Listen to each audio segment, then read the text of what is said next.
The champagne glass trembles in my hand as my sister Angela stands before the gathered executives at Hartwell Industries' inauguration party. I watch her cold blue eyes scan the room before landing on me. "You're fired, Rodney. Security will escort you out." The room falls silent. I set down my glass and remove my guest badge, placing it carefully on the mahogany table. "Tell Mom and Dad the board will meet in 3 hours." I reply calmly, watching her confident smile falter for the first time in 20 years. 3 months earlier, I never imagined this moment would come.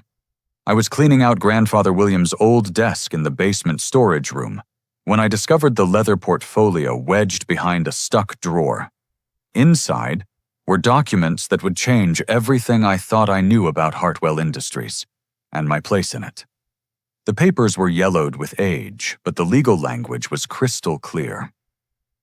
Grandfather's original company charter from 1947 contained provisions I had never heard discussed at family dinners or board meetings.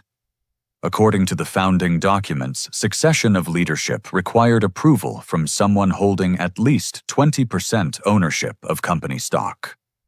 More importantly, bloodline succession rights automatically transferred to male heirs upon reaching age 25, regardless of parental preferences. My hands shook as I read the inheritance documentation. Through a series of trust transfers and stock redistributions that had occurred when I turned 25 3 years ago, I legally owned 22% of Hartwell Industries. Angela, despite being groomed for leadership since college, held only 15%. Our parents controlled 35% between them, with the remaining 28% distributed among early investors and board members. Nobody knew about my ownership stake because the transfers had been processed through an automated trust system Grandfather established decades ago. The family lawyer Samuel Brennan had handled the paperwork quietly, assuming our parents were aware of the inheritance structure.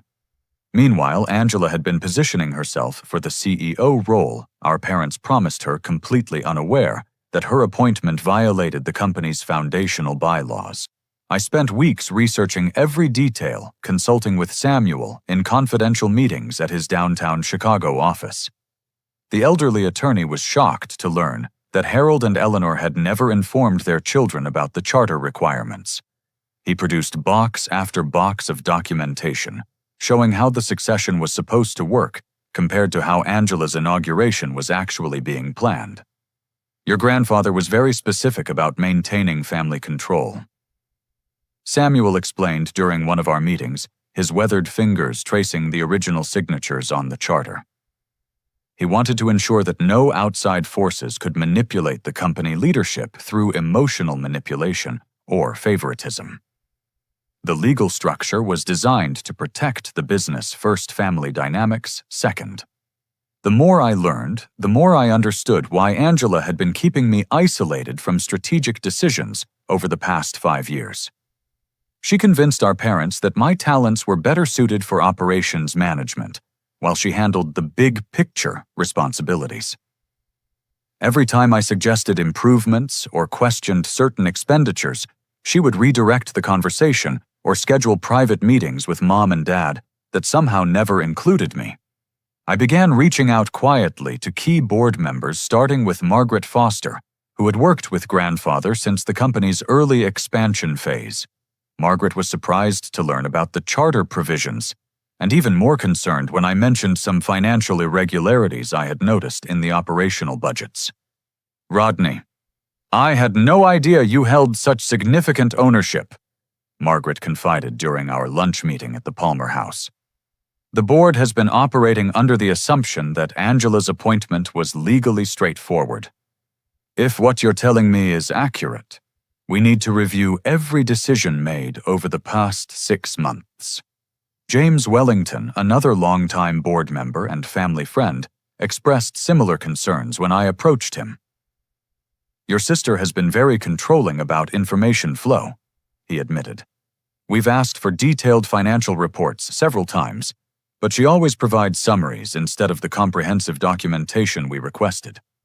Patricia Hayes, the board's newest member and former federal prosecutor, was particularly interested in the legal implications. If the board approved Angela's appointment without proper authority, every decision she makes as CEO could be challenged in court, she warned. We're looking at potential liability issues that could affect the entire company. As the inauguration party approached, I made a strategic decision that surprised even Samuel. Instead of challenging Angela's appointment beforehand, I would let her take the CEO position and reveal the legal problems afterward. This would demonstrate to the board and our parents exactly how Angela operated when she believed she held complete control. My loyal assistant David Park helped me document everything that happened in the weeks leading up to the party. David had worked in various departments throughout the company and noticed patterns of favoritism and questionable spending that aligned with my concerns. Susan Miller, one of our most experienced accountants, provided additional insights about budget discrepancies that Angela had been dismissing as operational adjustments. The night before the party, I sat in my apartment reviewing all the evidence Samuel and I had compiled. Bank records, board meeting minutes, employee complaints, and legal documentation painted a clear picture of systematic problems that went far beyond simple sibling rivalry.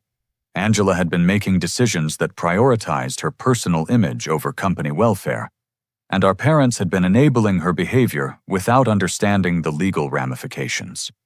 Walking through downtown Chicago after Angela's public humiliation, I felt a strange mixture of sadness and determination. 28 years of family dynamics were about to change forever, but the company grandfather built deserved better than the chaos Angela was creating. The 3-hour countdown to the board meeting gave me time to prepare for the most difficult conversation of my life. Samuel was waiting at his office with everything we needed to present a compelling case to the board. The legal documentation was irrefutable, but I knew the emotional cost of challenging my sister would reverberate through our family for years to come. Still, integrity demanded action even when that action meant potentially destroying the relationships that had defined my entire childhood.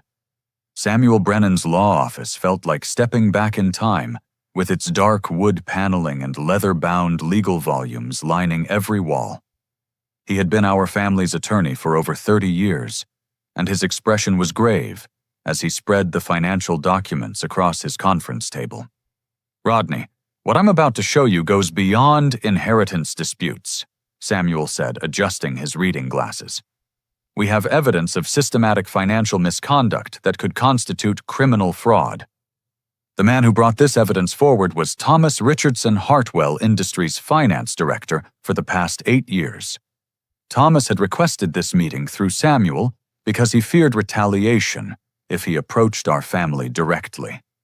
His hands trembled slightly as he opened his briefcase and began arranging papers with methodical precision. "I've been documenting irregularities for 18 months," Thomas explained, his voice barely above a whisper. "At first I thought there might be legitimate explanations, but the patterns became impossible to ignore." The evidence was staggering. Angela had been using company funds to purchase a vacation home in Martha's Vineyard, listing it as a corporate retreat facility that was never used for business purposes. Luxury car leases for vehicles she drove personally were categorized as executive transportation expenses. Private jet flights to European destinations appeared in the budget as international market research, but the itineraries matched her social media posts from personal vacations. The total amount diverted over the past 3 years exceeds $800,000. Thomas continued, pointing to a detailed spreadsheet. "She's been very careful to spread the expenses across different budget categories, making them difficult to detect during standard audits."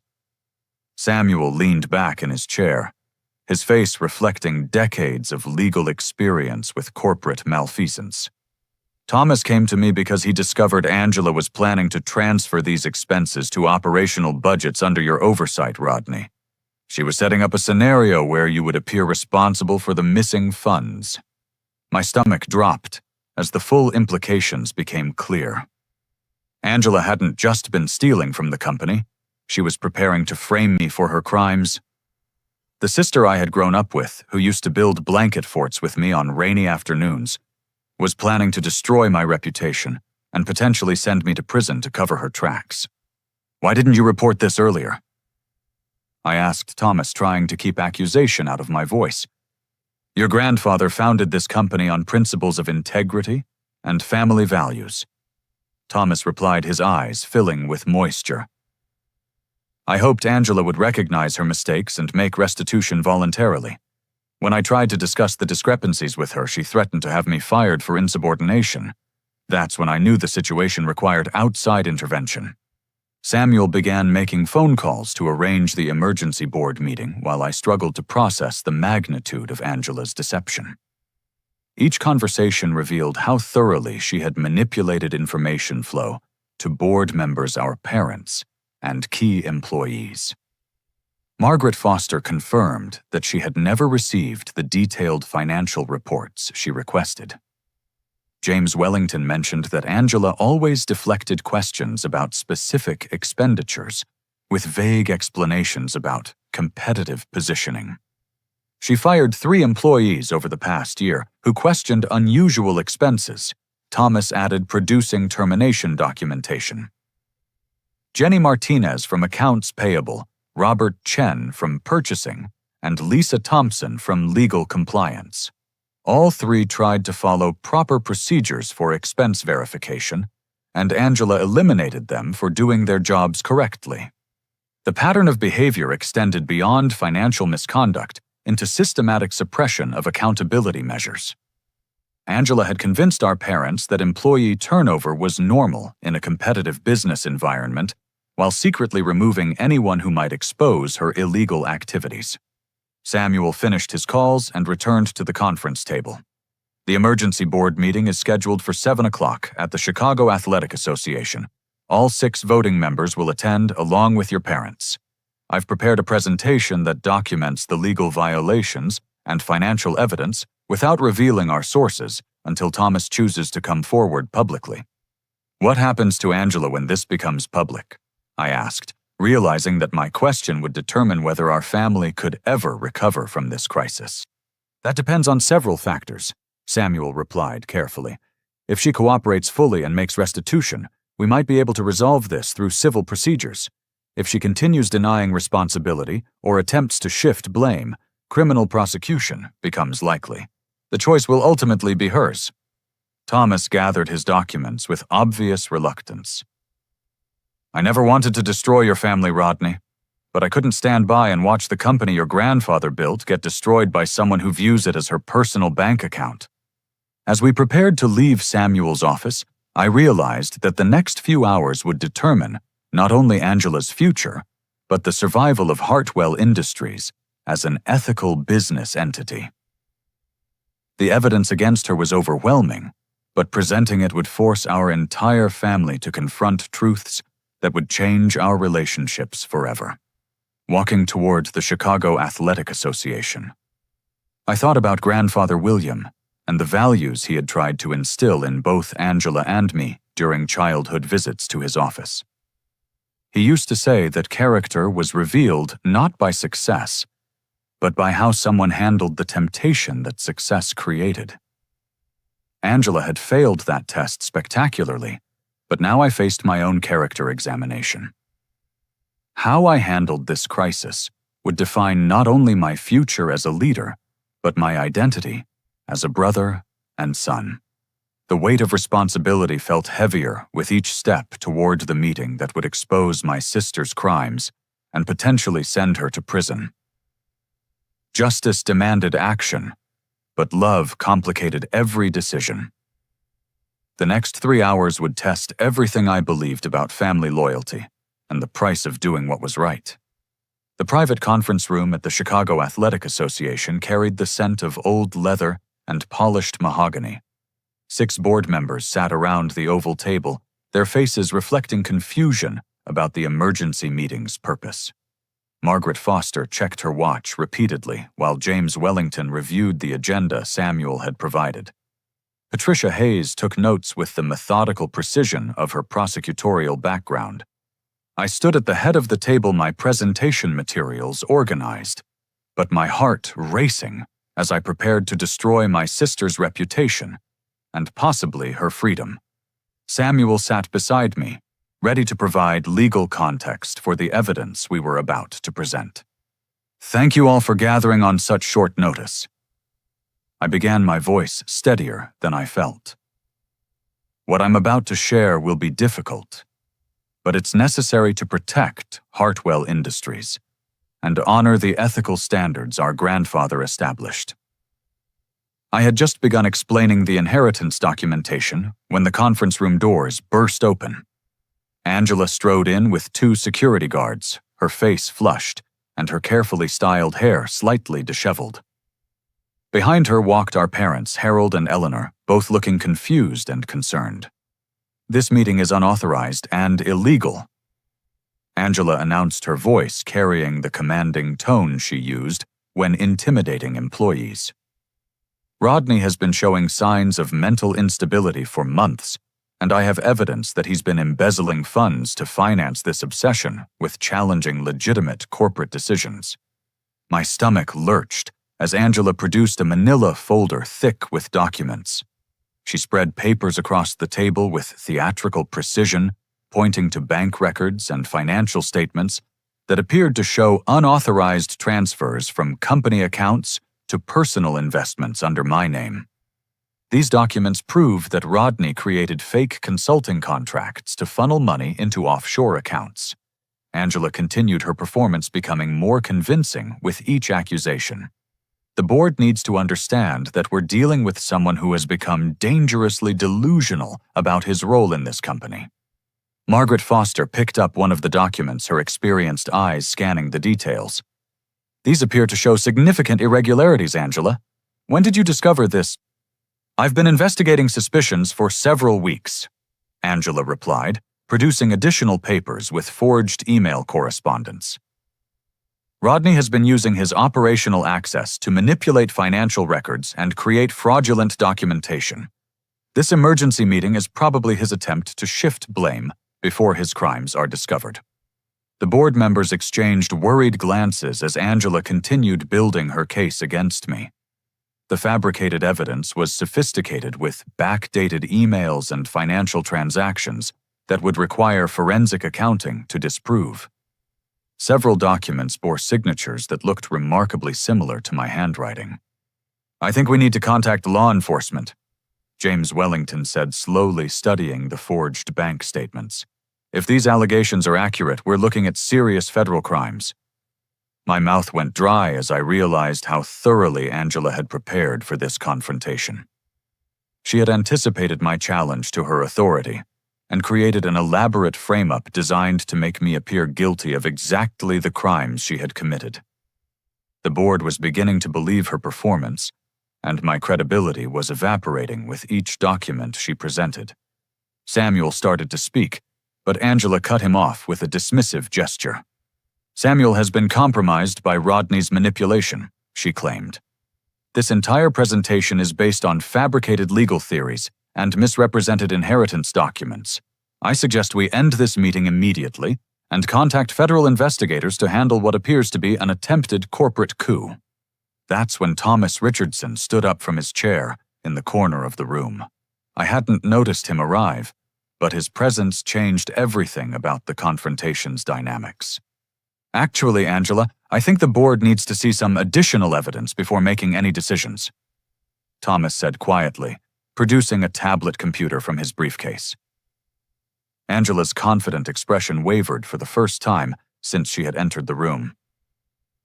Thomas, you weren't invited to this meeting. Your presence here is inappropriate and potentially conflicts with your employment obligations. I have video evidence of you creating those fraudulent documents, Thomas replied, his voice growing stronger. Hidden security cameras in my office recorded you using Rodney's computer login after hours to generate the fake banking records and email communications you just presented. The room fell completely silent as Thomas connected his tablet to the conference room's presentation screen. Security footage appeared, showing Angela in the finance office at 11:30 on a Tuesday night 3 weeks earlier. The timestamp was clearly visible as she used my computer credentials to access financial databases and create the documentation she was now using to frame me. This footage shows you generating false consulting contracts and backdating email communications. Thomas continued advancing the video to show Angela printing documents and carefully placing them in folders. You also used Rodney's login to create fake offshore account records that don't actually exist.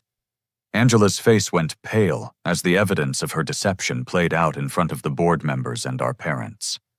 The video was irrefutable proof that she had fabricated the entire case against me, down to forging my signatures on documents that I had never seen before this meeting. The consulting contracts she claims Rodney created were actually generated by Angela using his computer access, Thomas explained. She planned to present them as evidence of his embezzlement, while simultaneously using them to justify transferring her own illegal expenditures to his operational budgets. Patricia Hayes leaned forward, her prosecutorial instincts engaging as she studied the video evidence. Angela, these recordings appear to show systematic document fraud and attempted evidence tampering. Do you have any explanation for why you were in the finance office using another employee's computer credentials to create financial records? Angela's carefully constructed performance began collapsing as the board members realized the extent of her deception. Her shoulders sagged and her hands trembled as she struggled to maintain her composure in front of our parents and the corporate leaders she had been trying to manipulate. "I can explain everything," Angela whispered, but her voice lacked the authority and confidence she had displayed just minutes earlier. "There are circumstances that justify my actions, considerations that require more context than you understand." Harold and Eleanor sat in stunned silence as they watched their daughter's reputation crumble in real time. The golden child they had been grooming for leadership was revealed as a criminal who had been stealing from the family business and attempting to frame her brother for her crimes. Samuel stood up and began distributing the actual financial evidence that Thomas had compiled over 18 months of careful documentation.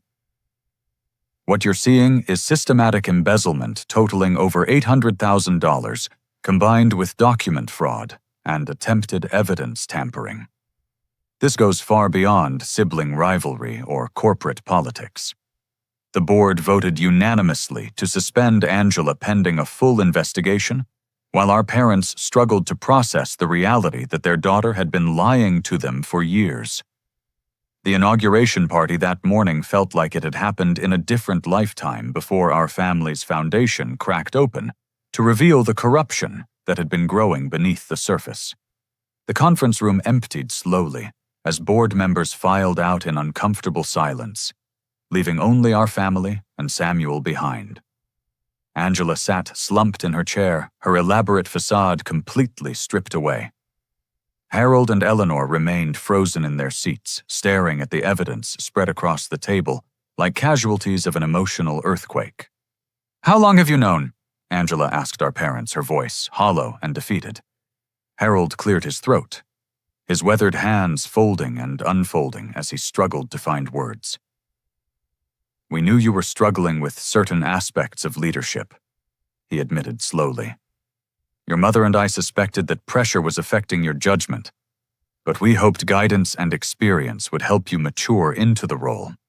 Eleanor's eyes filled with tears as she reached toward Angela, then pulled her hand back uncertainly. "We saw warning signs during your college years," she whispered. "The academic dishonesty incident that we handled privately, the credit card problems that we resolved without consequences. We thought love and support would help you overcome those tendencies." "You enabled her," I said, immediately regretting the accusation when I saw the pain in my mother's face. "Yes," Harold replied simply. "We enabled her because we were terrified of losing her. Every time Angela made a mistake addressing it, properly risked driving her away from the family. We chose preservation of relationship over accountability, and we created the monster that she became. Angela flinched at the word monster, but didn't deny its accuracy. I hated you, Rodney, she said, looking directly at me for the first time since the video evidence had destroyed her credibility. I hated how easily everything came to you, how Mom and Dad trusted you without question, how employees respected you without fear. Everything came easily to me. I couldn't keep the disbelief out of my voice. Angela, you were the chosen one from childhood. Private schools, internships, graduate programs, executive training. I worked in the warehouse loading trucks while you attended leadership conferences in Europe. But they loved you, Angela replied, tears streaming down her face. When you suggested improvements, they listened thoughtfully. When I made suggestions, they smiled and nodded, but I could see doubt in their eyes. They were grooming me for leadership while secretly hoping you would somehow take over instead. Eleanor made a small sound of protest, but Harold placed his hand on her arm. She's not entirely wrong, he said heavily. We gave Angela opportunities, but we gave Rodney our genuine respect. The operational experience we insisted he gain was our way of preparing him to eventually lead the company, while we hoped Angela would develop the character necessary to earn that respect. Samuel cleared his throat gently.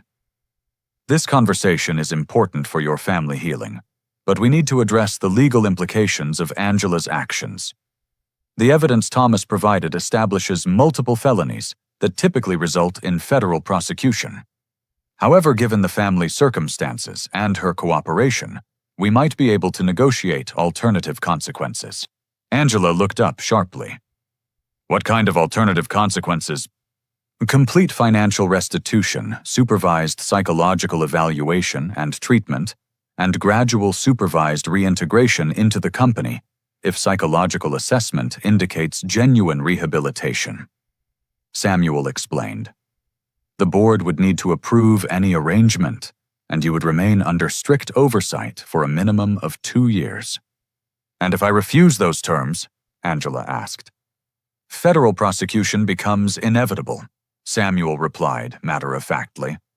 Corporate embezzlement exceeding $500,000 typically results in 5 to 10 years in federal prison, plus permanent prohibition from corporate leadership roles. Harold and Eleanor exchanged looks that communicated decades of marriage and shared parental anxiety. Angela, you need professional help, Eleanor said firmly. This conversation has revealed patterns of thinking and behavior that require intervention, regardless of legal consequences. I've been seeing Dr. Catherine Morris for 3 months, Angela admitted quietly. I started therapy when I realized how much I resented Rodney's existence, but I wasn't honest about the extent of my problems. She's been trying to help me understand why I need to control everyone around me. Why didn't you tell us you were in therapy? I asked. Because admitting I needed help meant admitting that everything I had built was based on lies and manipulation, Angela replied. Dr. Morris kept asking me to examine my motivation for various decisions, and I realized that most of my choices were designed to prove I was better than you rather than to actually benefit the company. Samuel began packing his documents while our parents processed the complexity of Angela's confession.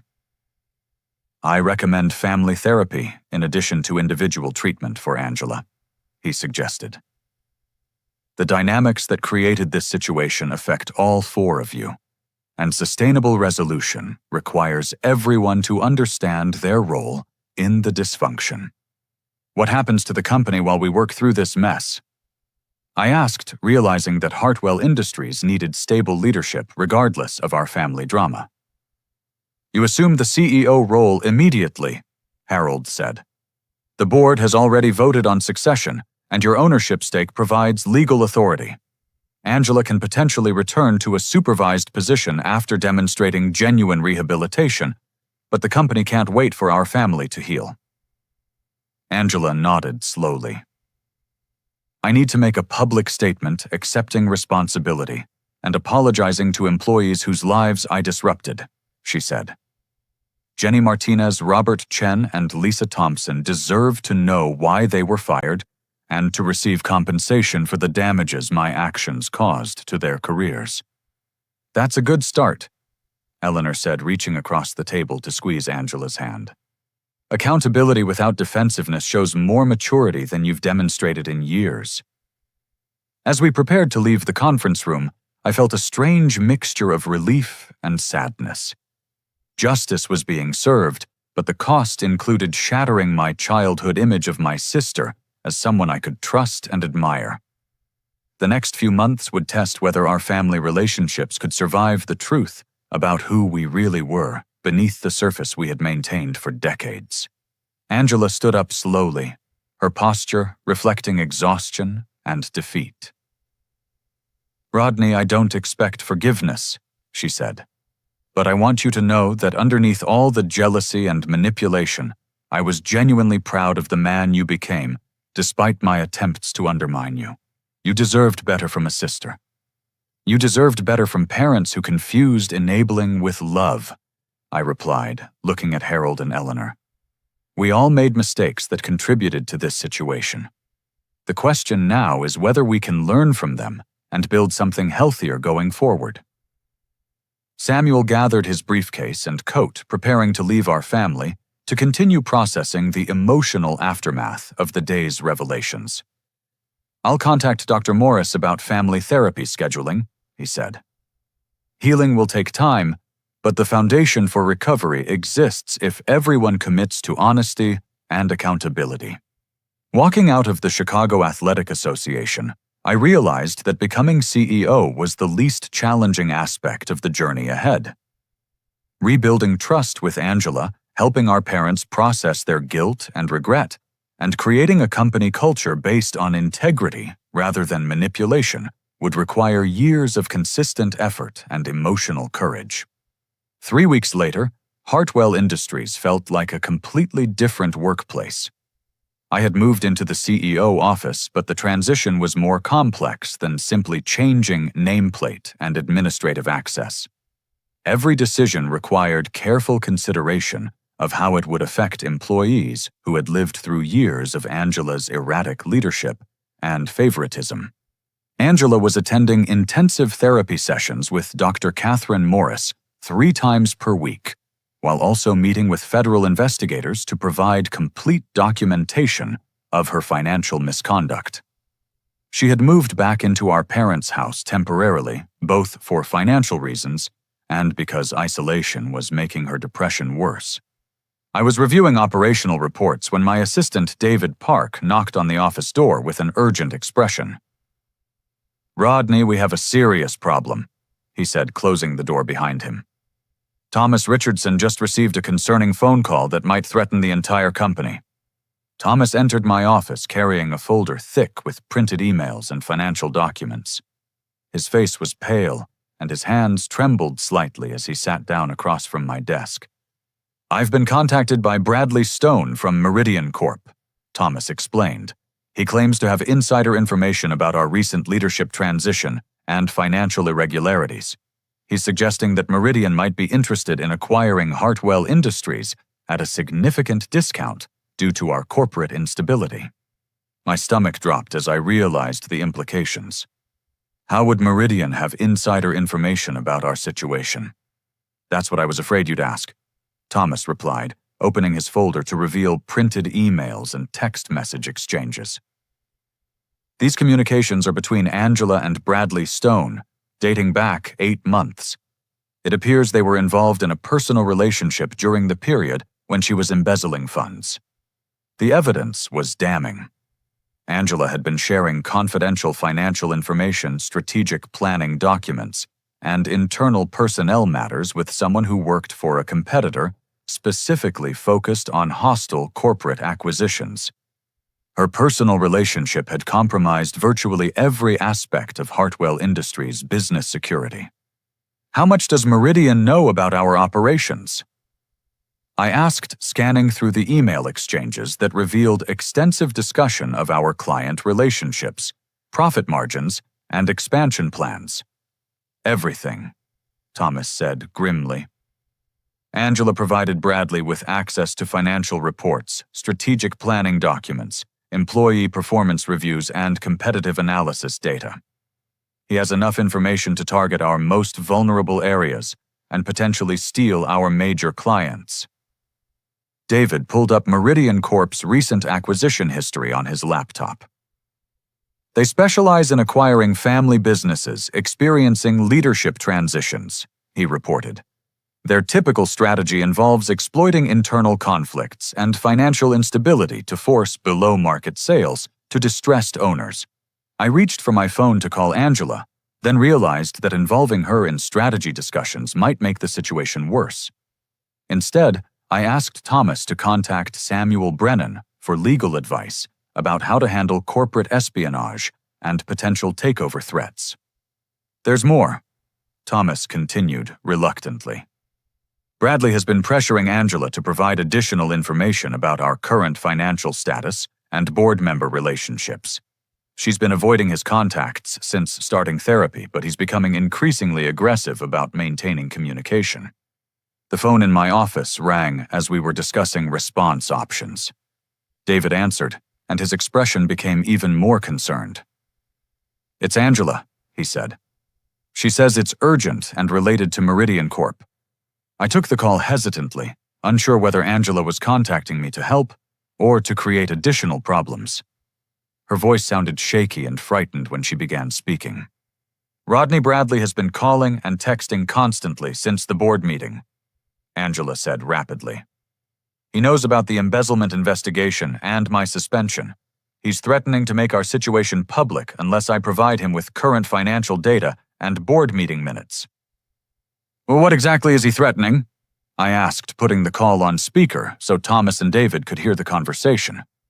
"He says Meridian has been planning a takeover attempt for months based on the information I provided," Angela admitted. "He claims they have enough insider knowledge to destroy our client relationships and force a distressed sale. He wants me to feed him real-time information about how the company is responding to the leadership transition." Thomas leaned forward toward the phone. "Angela, this is Thomas Richardson. Did you sign any documentation or agreements with Bradley regarding information sharing?" "No formal agreements," Angela replied. "But I did provide him with copies of confidential documents during our relationship. I thought I was impressing him with my access to strategic information. I didn't realize he was using me to gather intelligence for a corporate raid." The full scope of Angela's betrayal was becoming clear. She had not only stolen money from our family company, but she had also unwittingly provided a competitor with the information necessary to potentially destroy everything our grandfather had built. "Angela, I need you to come to the office immediately," I said. "We need to understand exactly what information you shared and develop a strategy to protect the company from this threat." "Are you sure you want me involved?" Angela asked. "My presence might make things worse for everyone." "You're the only person who knows exactly what Bradley has access to," I replied. "If we're going to defend against Meridian's takeover attempt, we need your complete cooperation and honesty about everything you shared during your relationship." 30 minutes later, Angela sat in the conference room looking exhausted and ashamed as she reviewed months of email exchanges with Bradley Stone.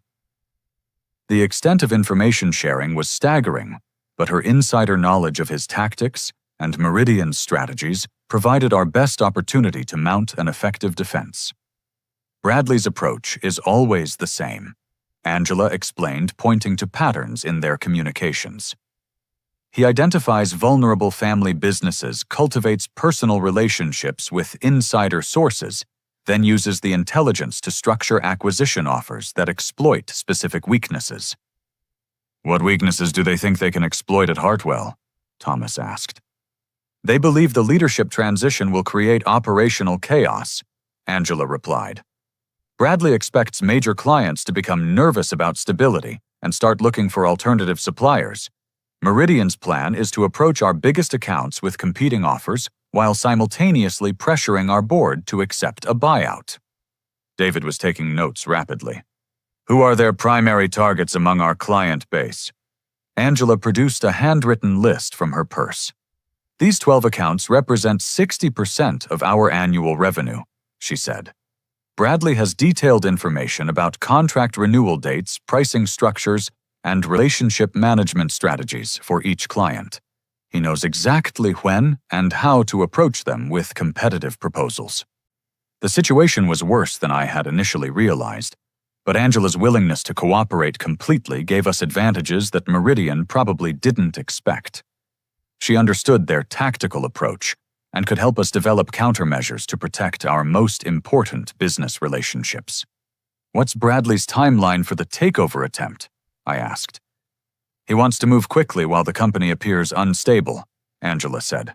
"His plan is to contact board members within the next week to propose an acquisition discussion. He believes Harold and Eleanor will be receptive to selling if they think my legal problems will damage the company's reputation permanently." Thomas and David exchanged glances as we realized how little time we had to prepare our defense. Meridian Corp had been planning this attack for months based on inside information, while we had just learned about the threat. The next few days would determine whether Hartwell Industries survived as an independent family business or became another casualty of corporate raiders exploiting internal vulnerabilities. Angela looked directly at me with an expression I hadn't seen since childhood, when she used to apologize after breaking something valuable.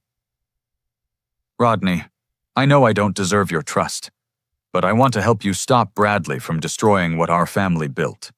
He manipulated me into betraying people I love, and I need to make that right." "Then help us fight back," I said, extending my hand across the conference table. "Show us everything you know about their strategy, and let's prove that Hartwell Industries is stronger than they realize." The war room we established in the executive conference area buzzed with activity as our small team prepared to counter Meridian Corp's acquisition attempt.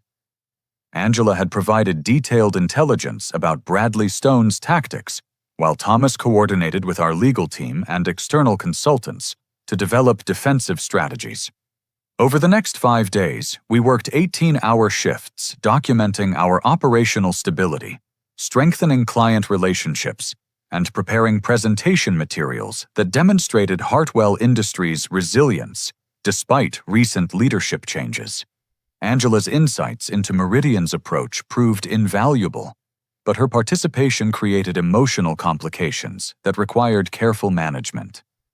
"Bradley will contact Margaret Foster first," Angela explained during one of our strategy sessions.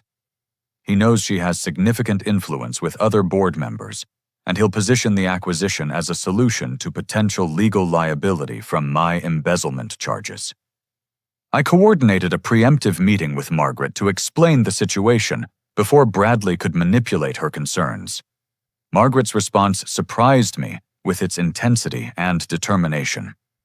"That manipulation attempt makes me angry," Margaret said firmly. "Bradley Stone is trying to exploit our family crisis to steal a company that your grandfather built through decades of honest work. We're going to fight back hard." James Wellington and Patricia Hayes expressed similar outrage when they learned about Meridian's tactics. Patricia's prosecutorial background proved particularly valuable as she helped us understand the legal implications of corporate espionage and insider information misuse. Bradley's use of confidential information that Angela provided could constitute industrial espionage, Patricia explained. "If we can document the specific intelligence he's using, we might be able to pursue legal action against Meridian Corp." Angela spent hours reconstructing every conversation and document exchange, with Bradley creating a detailed timeline that demonstrated systematic intelligence gathering disguised as personal relationship building. The pattern revealed sophisticated corporate espionage that went far beyond casual information sharing between romantic partners. "He was very strategic about timing his requests," Angela recalled. After romantic dinners or intimate conversations, he would casually ask about specific aspects of company operations. "I thought he was interested in my work, but he was actually conducting industrial espionage." Thomas worked with our technology team to secure all computer systems and change access credentials for sensitive databases. We also implemented new information sharing protocols to prevent future security breaches, regardless of who might be involved in suspicious relationships. The breakthrough came on Thursday morning when Angela received a text message from Bradley requesting an urgent meeting. Instead of responding directly, she called me to discuss how we might turn his contact attempt into an opportunity to gather evidence of Meridian's illegal tactics. He wants to meet tonight to discuss how I can provide real-time information about board decisions, Angela explained. If I wear a recording device, we might be able to document his corporate espionage activities. Samuel Brennan advised caution about entrapment issues, but Patricia Hayes confirmed that recording conversations about ongoing criminal activities was legally permissible. We spent the afternoon preparing Angela for a meeting that could provide crucial evidence to stop Meridian's acquisition attempt. The recording equipment was sophisticated but undetectable, provided by a private investigation firm that Patricia recommended. Angela was nervous about confronting Bradley, but she was determined to help protect the company from the consequences of her previous betrayals. "Remember that your safety is more important than evidence gathering," I told Angela as she prepared to leave for the meeting. "If the situation becomes threatening, end the conversation and leave immediately." "I understand," Angela replied. "But I need to do this, Rodney. Bradley used my emotions to manipulate me into betraying our family. I want him to face consequences for what he's done to all of us." The meeting took place at an upscale restaurant in downtown Chicago, where Angela and Bradley had often dined during their relationship. Angela wore the recording device concealed in a brooch that appeared to be simple jewelry, while our private investigator monitored from a nearby table. The conversation Angela captured exceeded our expectations for documenting Meridian's illegal activities. Bradley not only requested specific confidential information, but he also outlined Meridian's entire acquisition strategy and revealed detailed knowledge of internal Hartwell operations that could only have come from industrial espionage. We know exactly which clients are most vulnerable to competitive pressure. Bradley said, apparently confident that Angela would continue cooperating with his plans. "Your financial reports and strategic planning documents have given us everything we need to target your most profitable relationships." "What happens to employees if Meridian acquires Hartwell?" Angela asked, following our prepared questions. "Significant restructuring will be necessary," Bradley replied dismissively. "We'll probably eliminate 40 to 50% of current positions and relocate operations to reduce overhead costs. Family businesses are typically overstaffed compared to corporate efficiency standards." The recording captured Bradley's admission that Meridian had been using Angela's confidential information for months to plan strategies that would devastate our workforce and destroy the company culture our grandfather had carefully developed. His casual attitude about eliminating dozens of jobs revealed the callous corporate mentality that viewed family businesses as sources of profit rather than community institutions. "When do you need the board meeting information?" Angela asked, maintaining her role despite obvious emotional distress. "Tomorrow morning?" Bradley responded. "We're planning to contact Harold and Eleanor this weekend with an acquisition proposal. Having advance notice of board discussions will help us structure the offer to exploit their specific concerns about your legal situation." Angela successfully concluded the meeting and returned to our offices with evidence that documented systematic corporate espionage and illegal use of confidential information. Samuel Brennan confirmed that we had sufficient documentation to pursue legal action against both Bradley and Meridian Corp. But the most surprising revelation came the next morning when Angela requested a private meeting with me before we contacted law enforcement. She had discovered something during her conversation with Bradley that changed her understanding of everything that had happened over the past year. "Rodney Bradley admitted something that I need to tell you," Angela said, her voice heavy with emotion. "The relationship between us wasn't accidental. Meridian specifically targeted me because they identified me as a source of intelligence about Hartwell Industries. What do you mean? I asked, though I was beginning to understand the implications. Bradley said they had been monitoring our family for 18 months, looking for vulnerabilities they could exploit. Angela continued. They knew about my insecurities regarding your role in the company, and they deliberately cultivated a romantic relationship to manipulate me into providing information. The full scope of Meridian's attack became clear. They had not simply taken advantage of Angela's willingness to share information. They had systematically targeted her emotional vulnerabilities to turn her into an unwitting agent of corporate espionage. There's more, Angela said quietly. Bradley revealed that Meridian had also been spreading rumors among our clients about potential instability at Hartwell Industries. Some of the business problems we've experienced over the past year weren't natural market forces. They were the result of deliberate sabotage designed to weaken our position before the acquisition attempt. Why are you telling me this? I asked.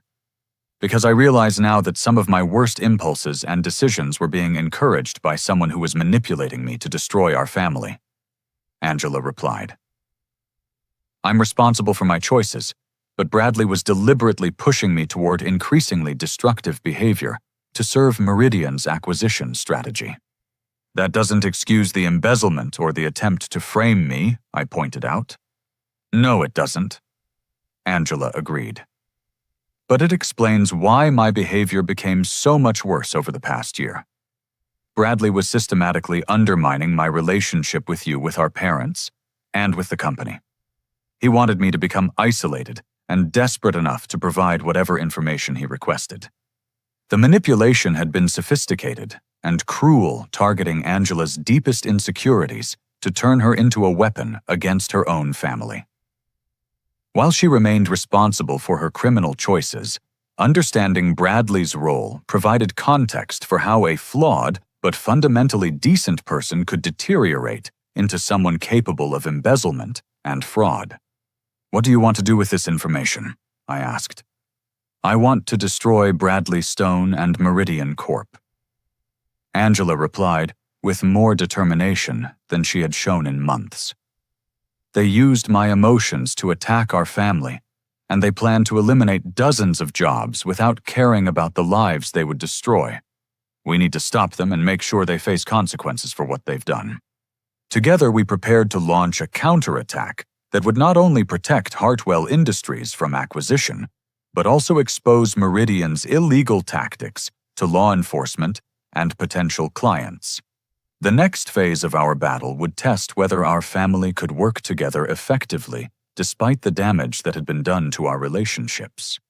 6 months later, the annual Hartwell Industries Charity Gala felt like a celebration of survival and renewal rather than a routine corporate social event. The Palmer House ballroom buzzed with conversation among employees, clients, and board members who had witnessed our family's public crisis and subsequent recovery. I stood at the podium, preparing to introduce the evening's keynote speaker, reflecting on everything that had changed since Angela's inauguration party disaster. Meridian Corp was facing federal investigation for corporate espionage and securities fraud, while Bradley Stone had been terminated and was cooperating with prosecutors to reduce his potential sentence. The legal victory had been satisfying, but the personal healing required much more complex work. Ladies and gentlemen, it's my privilege to introduce our Chief Strategy Officer, Angela Hartwell. I announced, watching surprised expressions ripple through the audience. Angela approached the microphone with the confident posture she had always possessed, but her demeanor reflected hard-earned humility rather than the entitled arrogance that had characterized her previous corporate appearances. The past 6 months of intensive therapy, legal consequences, and gradual reintegration had transformed her into someone I could genuinely respect as both a sister and a colleague. Thank you, Rodney. Angela began, her voice steady, despite the emotional weight of addressing employees she had previously betrayed. 6 months ago, I stood in front of many of you and demonstrated everything that was wrong with privileged leadership and family business nepotism. Tonight, I want to speak about accountability, redemption, and the patience you've shown, while I learned to become someone worthy of your trust." The audience listened intently as Angela described her journey through federal investigation, financial restitution, and psychological treatment. She spoke honestly about the therapy sessions that had helped her understand how insecurity and entitlement had corrupted her decision-making, and how systematic manipulation from Meridian Corp had exploited her worst impulses. "I embezzled $837,000 from this company over 3 years." Angela continued, her voice unwavering, as she stated facts that could have sent her to federal prison. "I fired employees who questioned my authority. I manipulated information to serve my ego, and I attempted to frame my brother for crimes I committed. Those actions were inexcusable, regardless of external pressure or personal struggles." Thomas Richardson, now serving as Chief Financial Officer, nodded approvingly from his table near the stage.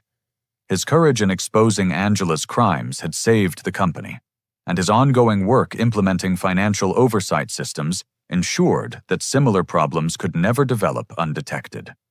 The federal prosecution was resolved through a plea agreement that required complete restitution, 200 hours of community service, and ongoing psychological evaluation. Angela explained. "More importantly, my reintegration into this company has been contingent on demonstrating genuine character change rather than simply avoiding prison time." Harold and Eleanor sat at the family table, their faces reflecting pride in both their children's growth and sadness about the pain required to achieve that maturity. Family therapy sessions with Dr. Catherine Morris had helped all of us understand how enabling behavior and favoritism had contributed to the crisis, while also providing tools for building healthier relationships going forward. "The most important lesson I've learned is that leadership requires serving others rather than serving yourself," Angela continued. "Rodney has demonstrated that principle consistently, while I spent years viewing this company as a platform for personal validation. The employees I fired deserved better, the clients I disappointed deserved better, and my family deserved better." Jenny Martinez. Robert Chen and Lisa Thompson sat together at a table near the front, having returned to the company with promotions and public acknowledgement of their ethical courage. Their willingness to rejoin Hartwell Industries after Angela's public apology and personal meetings demonstrated the healing that was possible when accountability was genuine rather than performative. "Our victory over Meridian Corp's acquisition attempt required cooperation between Rodney and me for the first time in our adult lives," Angela said, looking directly at me with an expression of genuine gratitude. "Working together to protect what our grandfather built taught me that family businesses succeed when family members support each other rather than competing for dominance." The legal battle against Meridian had concluded with a settlement that included financial compensation for damages and public acknowledgement of their corporate espionage activities. More satisfying was the impact on their reputation within the business community, where their illegal tactics had become widely known and resulted in lost acquisition opportunities.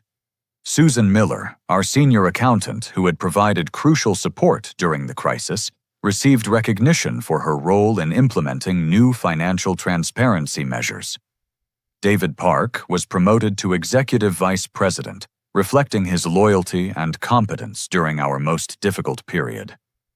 The employee recognition portion of the evening celebrated people whose integrity had sustained the company when leadership failed. The new Ethical Oversight Committee, chaired by Patricia Hayes, and including employee representatives from every department, ensures that financial accountability and workplace fairness are maintained regardless of who holds executive positions, Angela explained.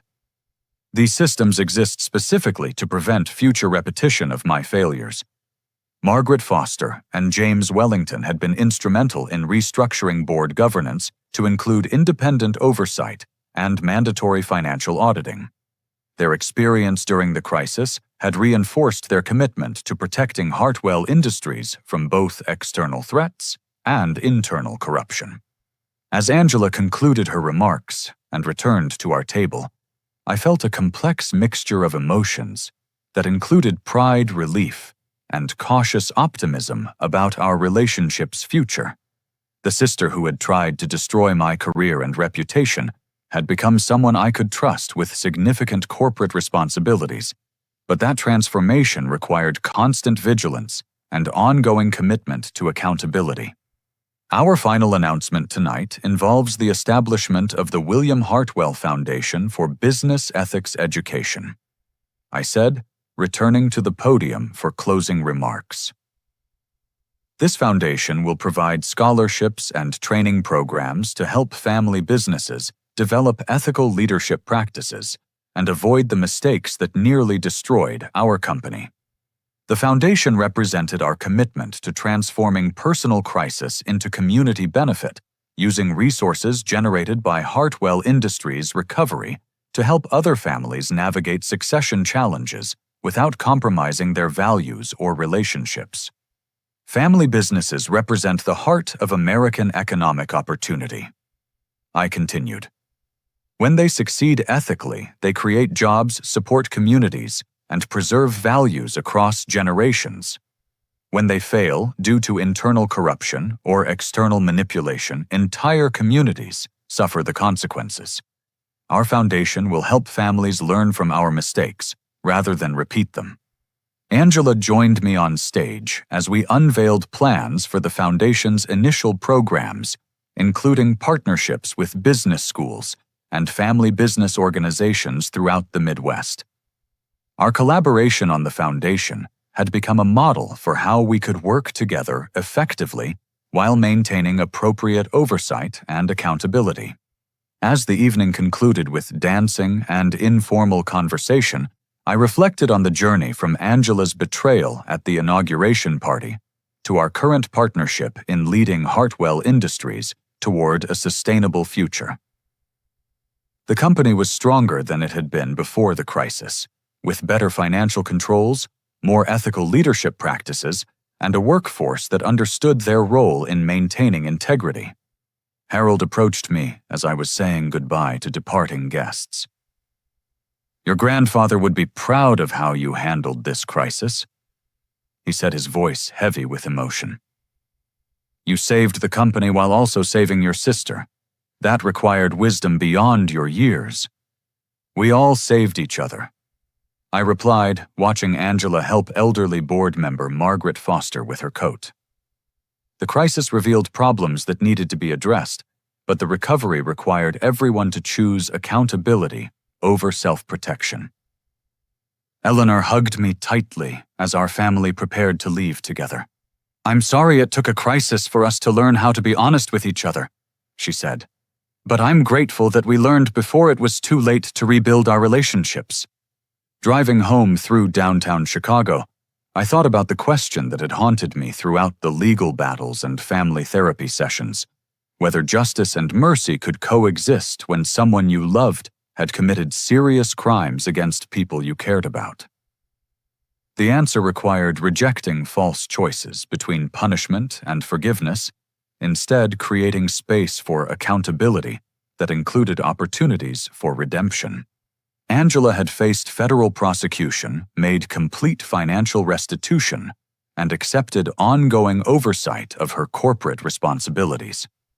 But she had also been given the chance to prove that people could change when they were willing to do the difficult work of examining their motivations and learning from their mistakes. That second chance was not guaranteed.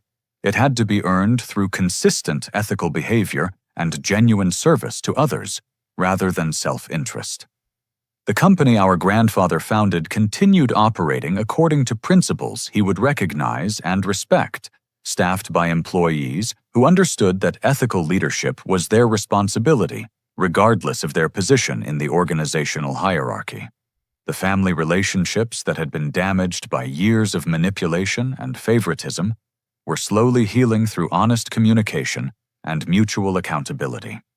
Most importantly, Angela and I had learned to work together as partners rather than competitors, combining our different strengths to serve something larger than our individual ambitions.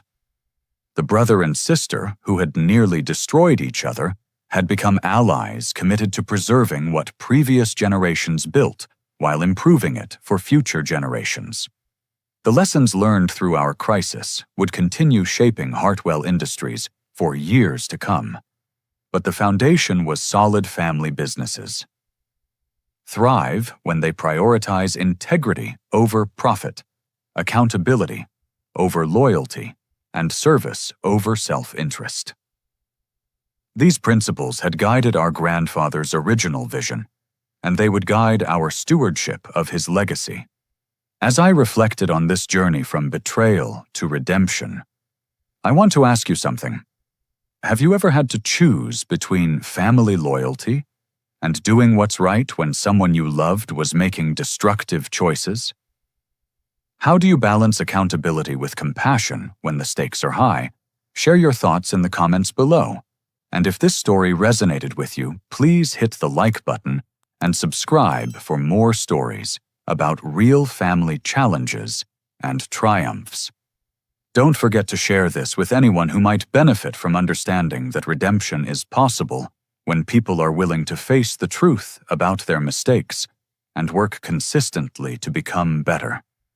Thank you for joining me on this emotional journey, and I wish you wisdom and courage in your own family relationships and leadership challenges.